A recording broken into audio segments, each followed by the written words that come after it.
在地新闻继续来看这幼囡仔去点喙齿，煞来吞落一支针。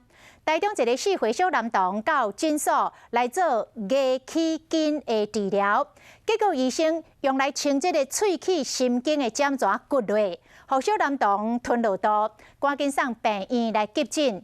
结果发现这支3公分长的针已经为牙喉割落的胃内底。 本底是要用胃镜甲夹出来，但是咧等待麻醉的过程当中，这个针搁走落小肠，搁走落大肠，这些代志大条咯，看要安怎才好？爸母是有够担心，有够烦恼，就惊这支3公分的针会去伤到囡仔的牙喉，或者是胃肠。 好哩加载3天后，这支针随着大便自然排出来了，真正是天公伯爷有保庇，总算是无代志。 这个4岁囡仔被送上救护车，因为医生伫甲看伊喙齿的时，伊将一支3公分长的针吞落去。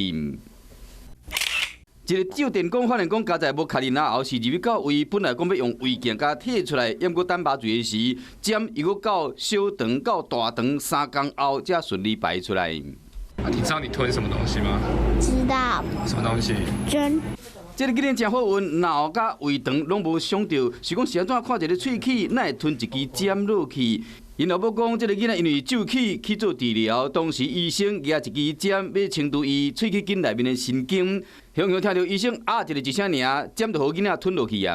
针就掉到他的喉咙，然后医生想要夹的时候，他就已经吞下去了。 是囡仔乌白叮当，还是医生无注意？这个囡仔老母讲，当时伊拢无法度确定，是讲针吞落了后，去科医师有派护理师陪去病院，嘛继续咧关心，并且答应讲会赔偿所有医疗费用。加在烦恼3天，这个囡仔平安无代志。